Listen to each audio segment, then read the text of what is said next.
राधे राधे दोस्तों, जय श्री श्याम। आज के वीडियो में आप सबके साथ शेयर कर रही हूँ पंचक साल 2026 में मई के महीने में जो पंचक है वो कब लगेंगी और पंचक जो है वो अशुभ क्यों मानी जाती हैं, क्यों लगती हैं, क्या हमें नहीं करना चाहिए।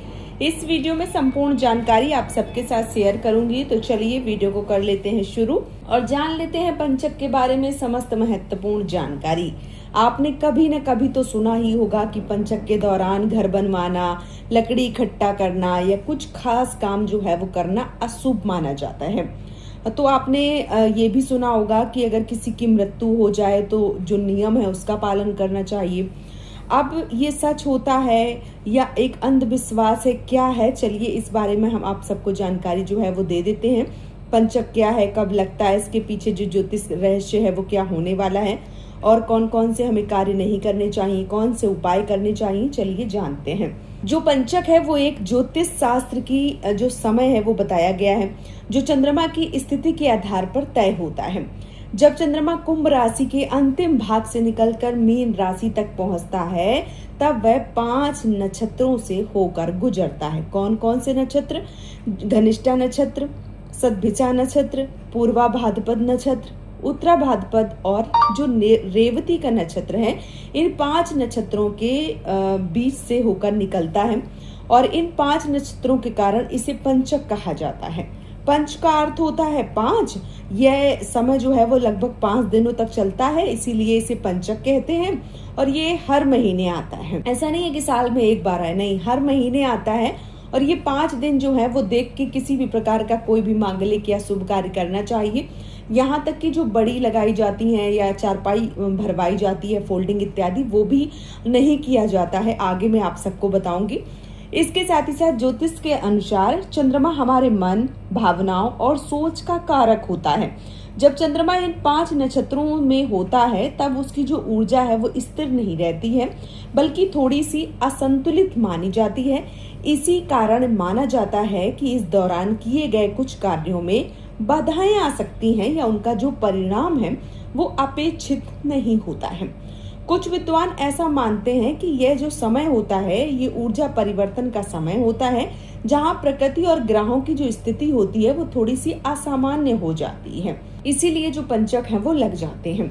अब जो पंचक होते हैं वो 5 प्रकार के होते हैं।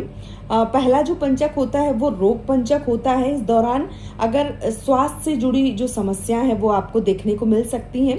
दूसरा है राज पंचक, इसमें सरकारी और जो प्रशासनिक काम होते हैं उसमें बाधा आ सकती है। और तीसरे होते हैं अग्नि पंचक, इसमें आग, दुर्घटना या नुकसान का खतरा होता है। चौथे होते हैं चोर पंचक, इसमें चोरी या धन की हानि की संभावना होती है। और इसके साथ ही साथ जो 5वें होते हैं वो होते हैं मृत्यु पंचक, इसमें सबसे गंभीर माना जाता है। विशेष रूप से इसमें सावधानी जो है वो बरतने की आवश्यकता होती है। और ये जो पंचक होते हैं ये सप्ताह के अनुसार लगते हैं, सोमवार, मंगल, बुध, इस प्रकार से। तो अलग अलग तरीके से जो पंचक हैं वो बताए गए हैं। इस प्रकार से 5 तरह के जो पंचक हैं वो बताए गए हैं। ठीक, अब पंचक के दौरान आपको क्या नहीं करना चाहिए? तो देखिए, पंचक के दौरान आपको घर की जो छत होती है वो नहीं डलवानी चाहिए। ऐसा माना जाता है कि भविष्य में आर्थिक और जो पारिवारिक समस्याएं हैं वो आपको देखने को मिल सकती हैं। तो पंचक में आपको छत नहीं डलवानी चाहिए, यानी लेंटर नहीं डलवाना चाहिए, छप्पर इत्यादि अगर कच्ची है तो जो मतलब मिट्टी का लेंटर होता है कुछ नहीं करवाना चाहिए। ठीक है। इसके साथ ही साथ लकड़ी इकट्ठा नहीं करना चाहिए। कहते हैं कि लकड़ी को जीवन और मृत्यु से जोड़ा जाता है।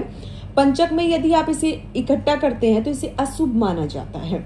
और चारपाई नहीं बनवानी चाहिए, जैसे खाट बनवाना या जो चारपाई है वो वर्जित बताया गया है, क्योंकि इसे रोग और मृत्यु से जोड़ा जाता है, इसलिए चारपाई नहीं बनवाई जाती है। दक्षिण दिशा की जो यात्रा होती है वो नहीं की जाती है। जो दक्षिण दिशा होती है वो यम की दिशा मानी गई है, इसलिए पंचक में यात्रा जो है वो ये यात्रा टाल देनी चाहिए। और 5वां है अंतिम संस्कार में जुड़े जो नियम होते हैं वो आपको करना चाहिए। यदि किसी की पंचक में मृत्यु हो जाए तो 5 पुतले बनाकर उसके साथ विशेष विधि विधान से संस्कार करना चाहिए। ऐसा इसलिए किया जाता है ताकि जो पंचक का दोष होता है वो अन्य लोगों को प्रभावित ना कर दे, इसलिए ये कार्य जो है वो करना सर्वश्रेष्ठ बताया गया है। अब आपके मन में आएगा कि पंचक में ये सारे कार्य वर्जित बताए गए हैं तो करना क्या चाहिए? तो जहाँ एक तरफ कार्य वर्जित है वहीं दूसरी तरफ कुछ जो काम है वो ऐसे हैं जो इस समय शुभ माने जाते हैं। कौन कौन से? जैसे भगवान की पूजा करना, भक्ति करना, मंत्र जाप करना, ध्यान करना, दान पुण्य करना, गरीबों की सहायता करना, धार्मिक ग्रंथों का पाठ करना। और यह जो समय होता है ये आत्मिक शांति और आध्यात्मिक उन्नति के लिए सबसे ज्यादा श्रेष्ठ माना जाता है। तो इस समय आप जितनी पूजा करेंगे ये आपके लिए श्रेष्ठ होता है। कुछ उपाय कर सकते हैं। अगर आपको पंचक में कोई जरूरी काम करना पड़ रहा है तो घबराने की जरूरत नहीं होती है। आप कुछ उपाय कर सकते हैं, जैसे काम शुरू करने से पहले भगवान का नाम लेकर काम शुरू करें, हनुमान चालीसा का पाठ करें, ओम नमः शिवाय मंत्र का 108 बार जाप करें, जरूरतमंदों को दान करें, लोहे या तिल का दान करें, किसी जानकार पंडित से शुभ मुहूर्त पूछ लें। और ये जो उपाय होते हैं ये नकारात्मक प्रभाव को कम करने में मदद करते हैं। इसके साथ ही साथ जो राहुकाल का समय है वो बीच में देख लें। ये सारे कार्य जो है वो करते हैं तो कई प्रकार से आपको जो मदद है वो मिल जाती है। ऐसा माना जाता है एक कहानी के अंतर्गत कि एक गांव में एक बार एक व्यक्ति ने पंचक के समय अपने घर में छत बनवाई। गांव के जो बुजुर्ग हैं वो उसे मना करते रहे लेकिन वो नहीं माना किसी की। कुछ समय बाद उसके घर में समस्याएं शुरू हो गई। कोई बीमार पड़ता, कहीं आर्थिक नुकसान होता, घर में तनाव बढ़ जाता। आखिरकार उसने एक विद्वान पंडित की सलाह ली तो पंडित ने उसे पूजा और दान करने का उपाय बताया और कुछ समय बाद धीरे धीरे जो उसकी समस्याएं हैं वो समाप्त हो गई। तो बड़े बुजुर्ग जो हमें बताते हैं वो हमें काम जो है वो करना चाहिए। ये जो कहानी है ये इस प्रकार से सिखाती है कि परंपराओं के जो पीछे कोई कारण है वो होते जरूर हैं, बस आपको इनको नजरअंदाज नहीं करना चाहिए।